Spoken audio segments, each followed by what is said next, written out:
सोचिए उस देश के बारे में जिसे दुनिया का सबसे ताकतवर और सबसे अमीर कहा जाता है, जहां हर साल करोड़ों लोग अमेरिकन ड्रीम की उम्मीद लेकर पहुंचते हैं। न्यूयॉर्क की चमकती सड़कों से लेकर लॉस एंजलिस के फिल्मी ग्लैमर तक हर तरफ पैसा, शोहरत और कामयाबी की चकाचौंध दिखाई देती है। लेकिन दोस्तों, इस सुनहरी तस्वीर के पीछे छुपी है एक ऐसी कड़वी सच्चाई जिसे शायद दुनिया देखना ही नहीं चाहती। आज हम उसी अनदेखे सच से पर्दा उठाने वाले हैं। रात होते ही इन ऊंची ऊंची इमारतों की परछाइयों में फुटपाथों पर बिछे हुए गद्दे, पुराने कंबल और टूटे फूटे टेंट नजर आने लगते हैं। यहाँ हजारों लोग बिना किसी छत के भूख और ठंड से जूझते हुए अपनी रातें गुजारते हैं। किसी के पास सिर्फ एक पुराना बैग ही उसका पूरा घर है, तो कहीं पूरा परिवार एक छोटी सी कार में ठूंसा हुआ रहता है। और यह सब उसी देश में हो रहा है जिसे दुनिया सपनों का स्वर्ग कहती है। आखिर ऐसा कैसे है कि दुनिया की सबसे बड़ी अर्थव्यवस्था में लाखों लोग 2 वक्त की रोटी और एक सुरक्षित ठिकाने के लिए तरस रहे हैं? आज हम आपको लेकर चलेंगे अमेरिका के उसी चेहरे की ओर, जहां चमक दमक नहीं बल्कि गरीबी, बेरोजगारी और इंसानी संघर्ष की खामोश चीखें गूंजती हैं। आइए शुरुआत करते हैं। अब सवाल उठता है, अमेरिका में गरीब किसे माना जाता है? अमेरिकी सरकार गरीबी का आकलन पॉवर्टी लाइन यानी गरीबी रेखा के आधार पर करती है। यह सीमा परिवार में सदस्यों की संख्या के हिसाब से तय की जाती है। जैसे साल 2023 में अगर कोई अकेला व्यक्ति साल भर में करीब $15,500 से कम कमाता था तो उसे गरीबी रेखा के नीचे माना जाता था। वहीं 4 सदस्यों वाले परिवार के लिए यह सीमा लगभग $31,200 तय की गई थी। सरकारी आंकड़ों के अनुसार 2023 में करीब 11% अमेरिकी यानी लगभग 7 करोड़ लोग गरीबी रेखा से नीचे जीवन जी रहे थे। मतलब इतनी विशाल अर्थव्यवस्था होने के बावजूद लाखों लोग आज भी रोजमर्रा की बुनियादी ज़रूरतें जैसे अच्छा खाना, इलाज और घर का किराया पूरा करने के लिए संघर्ष कर रहे हैं। जनवरी 2024 की एक ही रात में पूरे अमेरिका में करीब 7,60,000 लोग बेघर पाए गए। यह आंकड़ा अब तक का सबसे बड़ा माना जाता है। इनमें से 1/3 से ज़्यादा लोगों के पास किसी भी तरह की छत नहीं थी। वे पार्कों, सड़कों या अपनी कारों में सोने को मजबूर थे।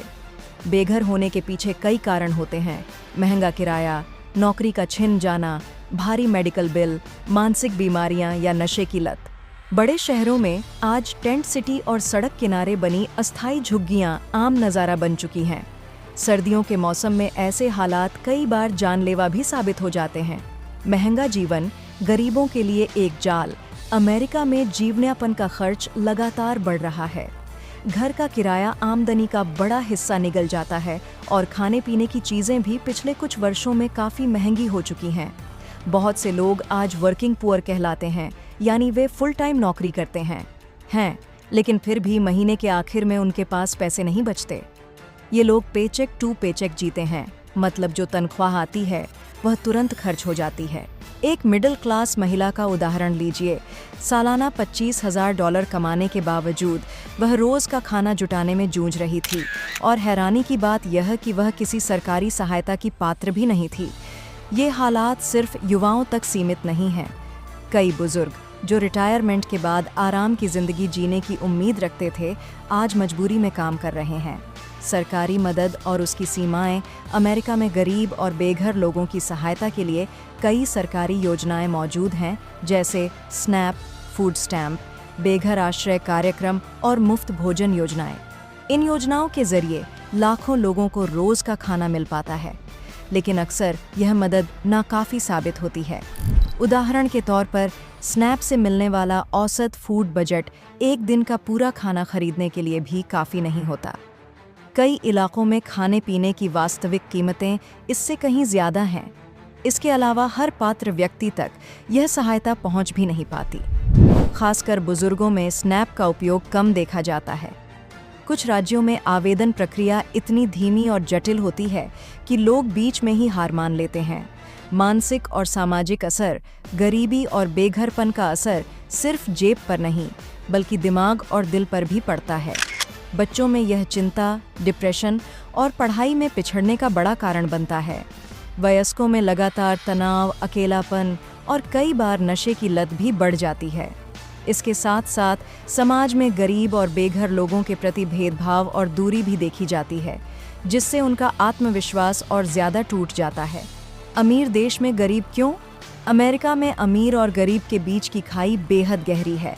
संघीय न्यूनतम वेतन कई सालों से $7.25 प्रति घंटा पर ही अटका हुआ है। हालांकि कुछ राज्यों ने इसे बढ़ाया है, लेकिन फिर भी यह जीने लायक वेतन से बहुत कम है। महंगे किराए और बढ़ती रोजमर्रा की लागत गरीब परिवारों को कर्ज और पेचेक टू पेचेक जीवन के चक्र में फंसा देती है। एक बार इस चक्र में फंसने के बाद बाहर निकलना बेहद मुश्किल हो जाता है। उम्मीद और समाधान गरीबी और असमानता से निपटने में कई NGO, चैरिटी संस्थाएं और सामुदायिक प्रयास अहम भूमिका निभा रहे हैं। स्थानीय शेल्टर, फूड बैंक और सपोर्टिव हाउसिंग प्रोजेक्ट्स इसके उदाहरण हैं। इसके अलावा raise the wage act of 2025 जैसे प्रस्ताव, जो संघीय न्यूनतम वेतन को धीरे धीरे $15 प्रति घंटा तक बढ़ाने का लक्ष्य रखते हैं, एक बड़े सुधार की ओर इशारा करते हैं।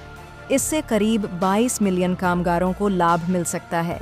साथ ही यूनिवर्सल लिविंग वेज जैसे मॉडल पर भी काम हो रहा है, जहां न्यूनतम वेतन को स्थानीय हाउसिंग कॉस्ट के अनुसार तय किया जाए, ताकि कम कमाने वाला व्यक्ति भी आवास, भोजन और ट्रांजिट जैसी बुनियादी ज़रूरतें पूरी कर सके। सरकार की ओर से न्यूनतम वेतन को महंगाई के साथ स्वतः जोड़ना, अफोर्डेबल हाउसिंग प्रोग्राम और बेहतर हेल्थ केयर एक्सेस, ये सभी ज़रूरी कदम हैं। बदलाव संभव है, लेकिन यह तभी होगा जब समाज मिलकर आवाज़ उठाए, जागरूक बने और नीतिगत सुधारों के लिए दबाव बनाए। तो दोस्तों, आपने देखा कि जिस देश को दुनिया का सबसे अमीर देश कहा जाता है, वहीं करोड़ों लोग आज भी अपनी अगली रोटी के लिए संघर्ष कर रहे हैं।